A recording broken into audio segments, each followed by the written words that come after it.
Bienvenue en 2025, bienvenue sur ce podcast, mesdames et messieurs, très heureux de vous retrouver cette nouvelle année, nouvelle édition, nouvelle saison. Mon premier invité, on ne sait même plus comment le présenter. Avant Kani Okoko, bonjour. Bonjour Emmanuel. Bien installé. Au top.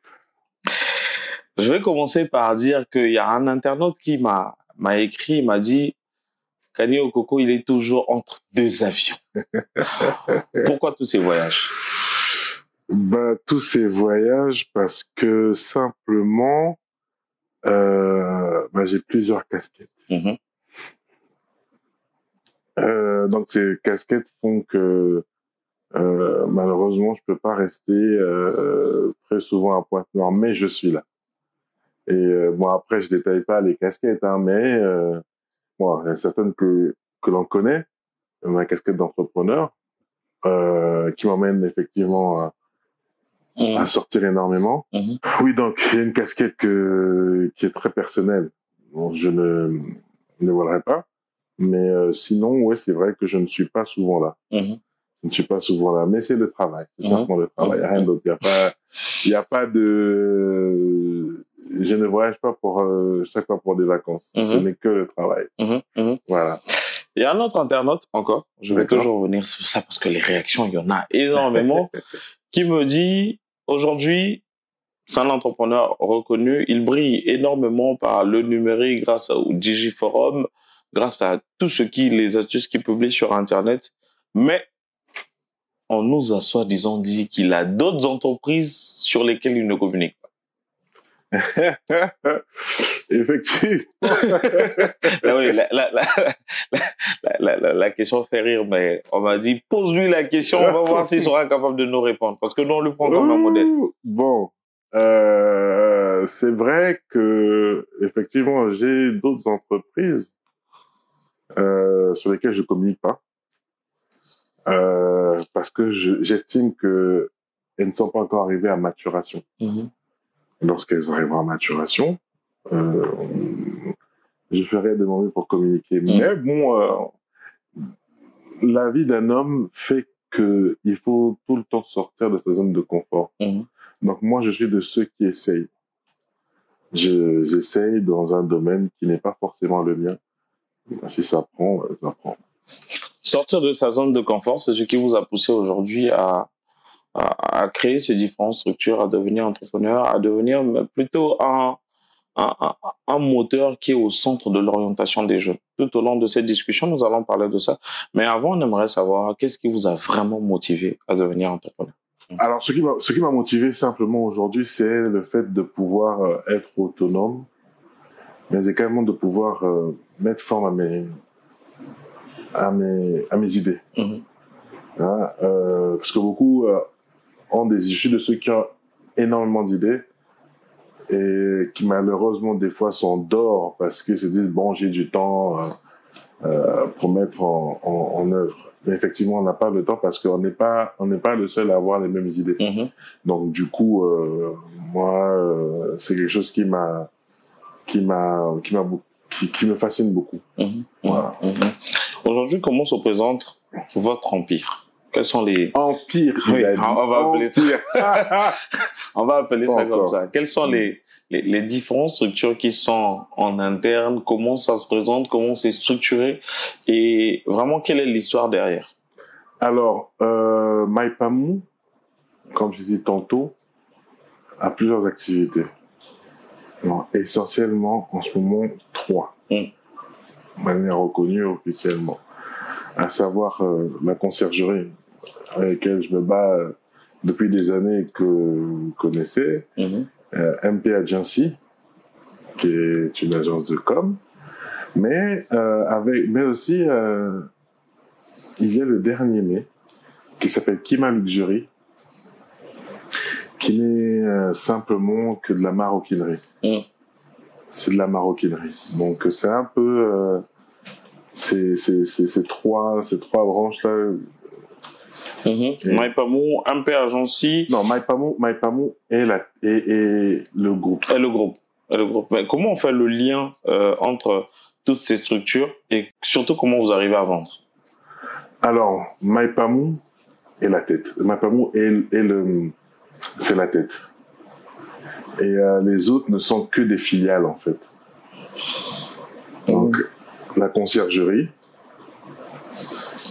MP Agency et Kima Luxury. On va dire, c'est une entreprise avec des départements. Avec des départements, voilà. Au sein de voilà. Aujourd'hui, quelles sont les plus grandes réalisations, mais surtout les plus grandes difficultés que vous avez rencontrées durant votre parcours? On n'en parle pas souvent, on voit toujours le côté qui brille. Oui, alors moi, à ce jour, l'une des plus grandes réalisations n'est autre que le Digiforum. Pour moi, le Digiforum est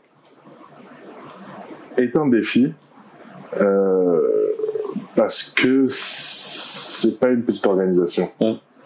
C'est le fait de l'avoir fait à 2 reprises, pour moi, est une victoire. Et nous allons continuer à le faire. Mais d'un côté, c'est bien, comme vous dites, on ne voit que le côté qui brille. Il y a aussi l'envers du décor, il y a la face cachée de l'iceberg. Réaliser tout ça nécessite beaucoup d'énergie et beaucoup de résilience. Aujourd'hui, on a je prends le cas par exemple du Digiforum où vous avez, ça n'engage que moi, j'ai contacté de nombreux partenaires qui vous disent oui, on vous suit, mais qui en réalité au dernier moment vous plantent. Et ça, pour rebondir face à ça, à quelque chose de l'événement, il faut être fort. Parce que c'est du stress, c'est un mal de tête, mais bon, on y arrive. On y arrive. Qu'est-ce qu'on peut attendre pour la seconde édition avec la troisième? La troisième, ouais. Ah, beaucoup de surprises. Beaucoup de surprises. Déjà, est-ce que ça va se passer à Pointe-Noire ou on va changer de ville? Non, on restera à Pointe-Noire parce que je pense que Pointe-Noire est souvent lésée de tous ces événements. On va toujours à Brazzaville. Et c'est dommage parce que à Pointe-Noire, il y a de la matière. Il y a beaucoup de matière à Pointe-Noire. Donc c'est pour ça que moi, je préfère rester avec le Digiforum à Pointe-Noire pour le moment. Tu sais, peut-être demain, aller le faire à Brazza ou faire une édition Pointe-Noire-Brazza. Mais pour l'instant, c'est Pointe-Noire. Aujourd'hui, l'une de vos missions, telles que nous voyons, c'est également orienter les jeunes. Où est-ce que vous placez les jeunes au sein de votre calendrier qui est tellement chargé? Non, c'est vrai que moi, je pense qu'il faut vraiment, comme on dit, orienter la jeunesse. Aujourd'hui, beaucoup se plaignent. Ils se plaignent de ne pas avoir de boulot, alors que à l'ère du numérique aujourd'hui, nous avons beaucoup de moyens de pouvoir créer. C'est pourquoi je reviens encore sur le Digiforum, qui est un outil, une plateforme qui peut permettre aux jeunes de pouvoir trouver des pistes de solutions. Au-delà de ça, vous le savez très bien, Emmanuel, j'ai organisé beaucoup d'activités autour, notamment pendant la période du confinement. J'ai fait des lives avec ma plateforme Instant Manager.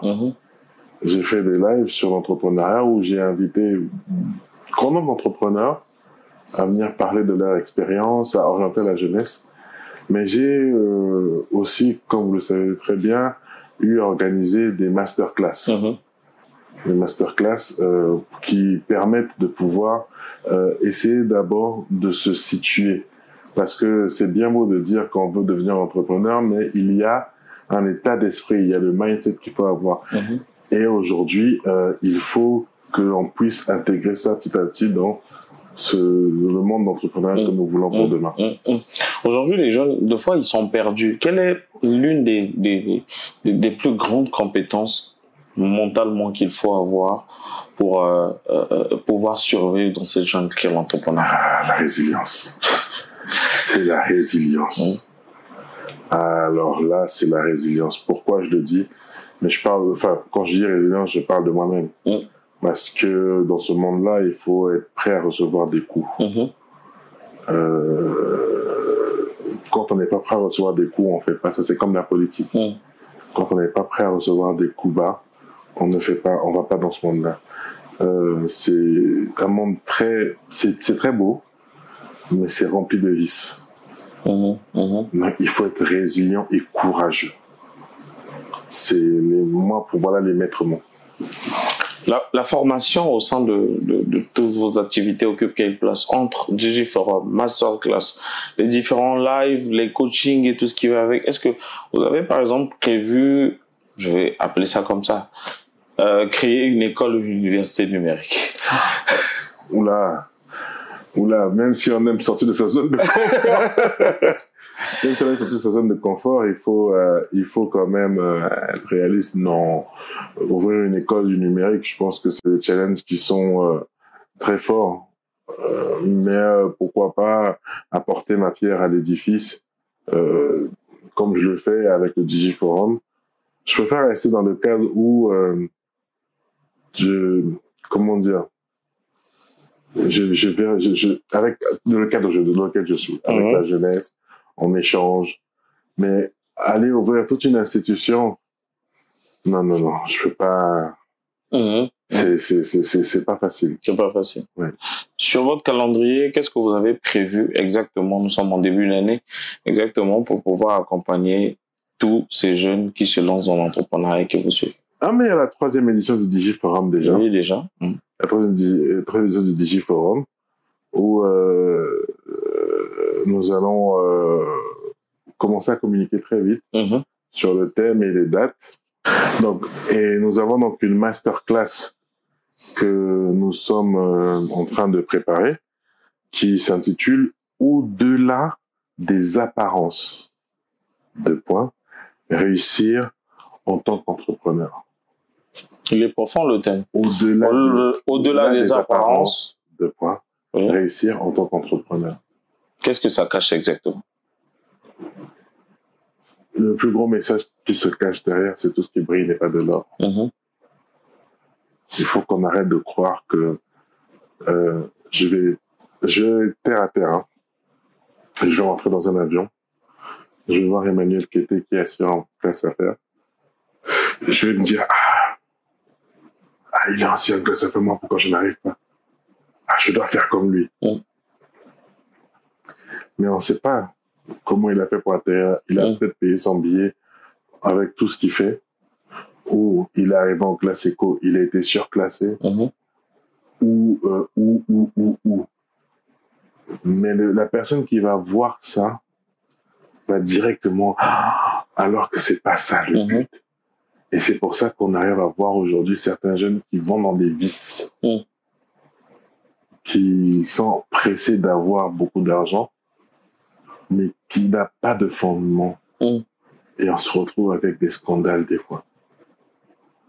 Voilà un peu, c'est de ça que parle. Il faut rester intègre.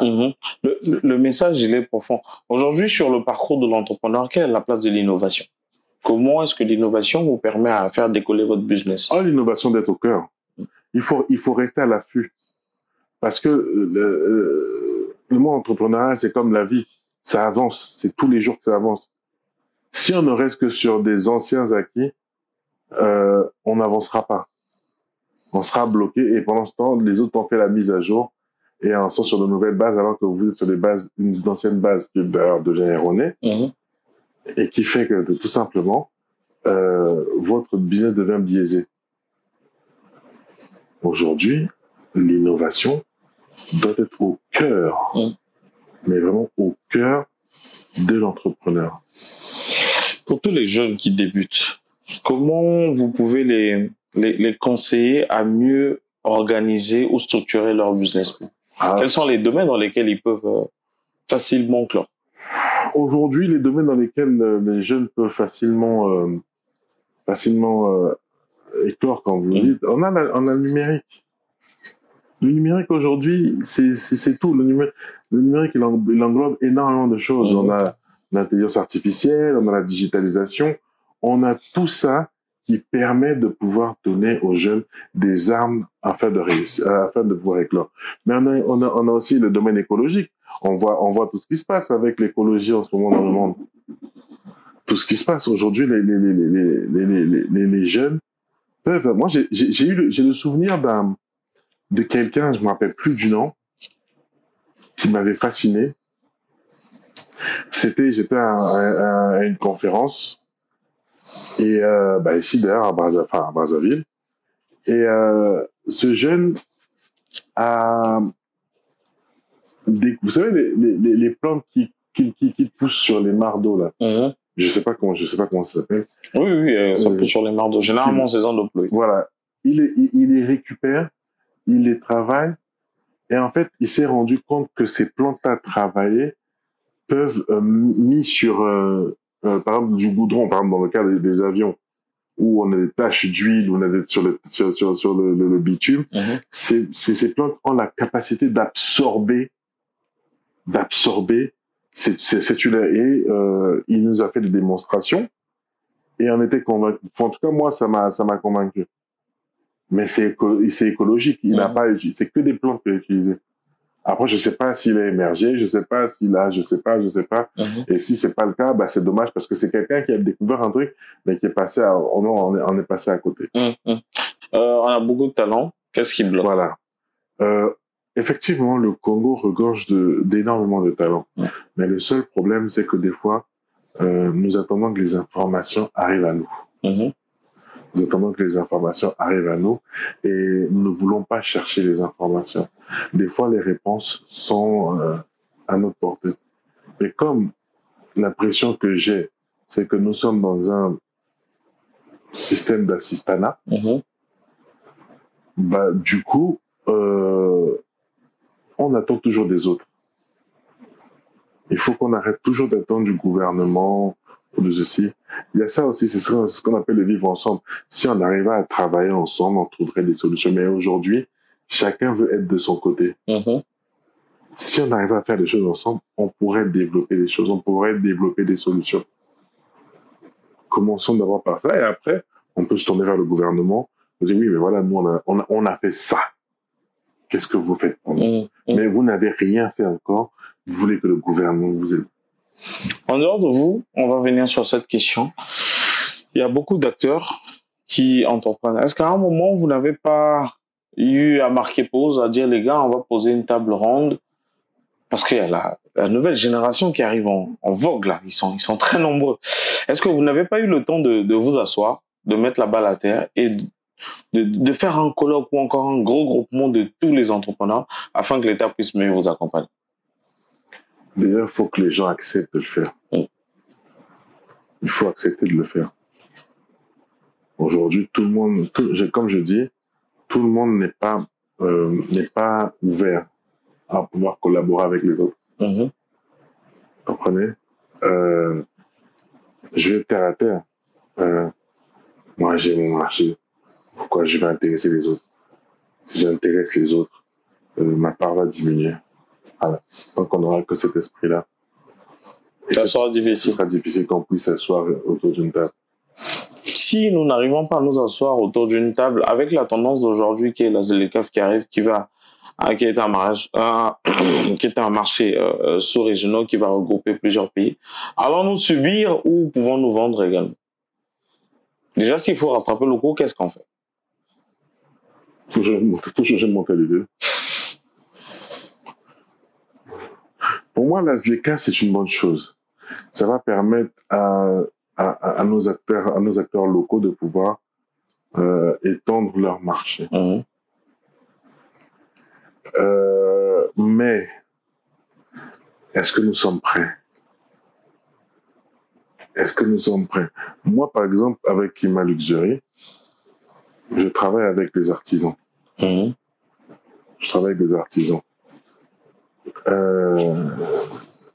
Il s'avère que je me suis rendu compte que ces derniers travaillent avec d'autres personnes, mais ils n'arrivent pas à émerger. Mmh. Pourquoi? Parce que je suis monté sur l'échelle, j'ai coupé les barres derrière moi pour que personne n'y accède. Commençons d'abord par nous, travailler entre nous. travaillant entre nous pour pouvoir offrir un produit meilleur. Je sais que moi, par exemple, demain, j'ai des besoins de carte de visite, par exemple. Emmanuel, faites-moi des cartes de visite. Mais quand je vais sortir avec mes cartes, ah, c'est bien fait, non, c'est fait pas. Et ça, tant qu'on va pas aller dans ce modèle-là, où on pensera d'abord à nous, zéro. On se plaint de beaucoup de choses, mais le gouvernement a aussi sa part de responsabilité. Beaucoup disent, et la réalité, ça se vit au quotidien, que les moyens ne sont toujours pas réunis pour faire face, pour accompagner, d'où certains désistent, d'où ceux qui ont plus de moyens viennent de l'étranger pour pouvoir prendre tous ces marchés, ainsi de suite. Pensez-vous vraiment que si aujourd'hui on forme la main-d'œuvre locale, est-ce qu'on pourra faire face à toutes ces demandes? Il faut... Oui. Moi, je pense que déjà, le fait de faire...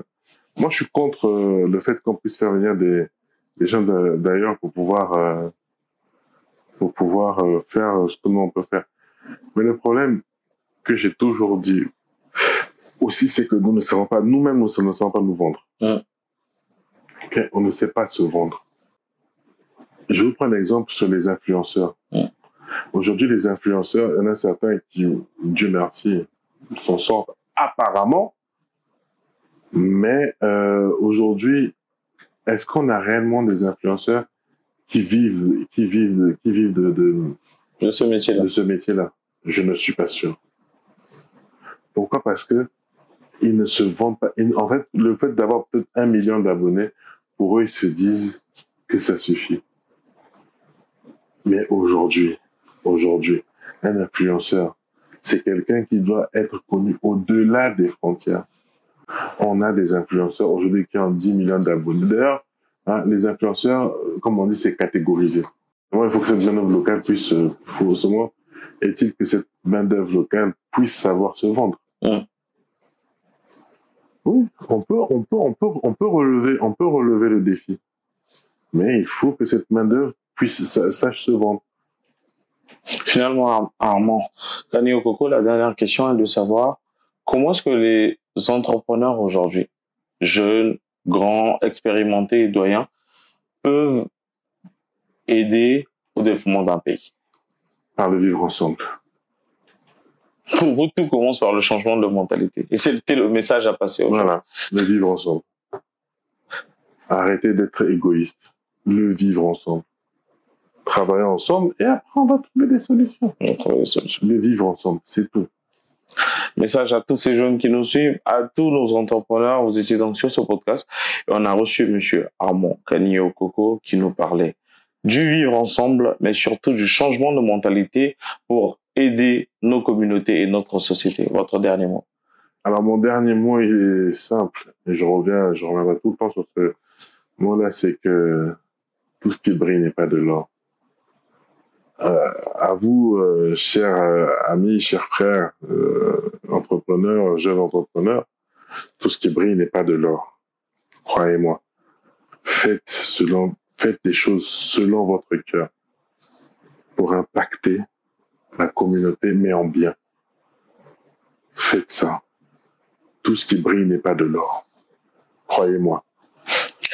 Faites des choses selon votre cœur pour pouvoir impacter la communauté, mais également la société, parce que tout ce qui brille n'est pas de l'or. Je vous donne rendez-vous donc pour le prochain podcast. Je vous dis au revoir et à très très bientôt.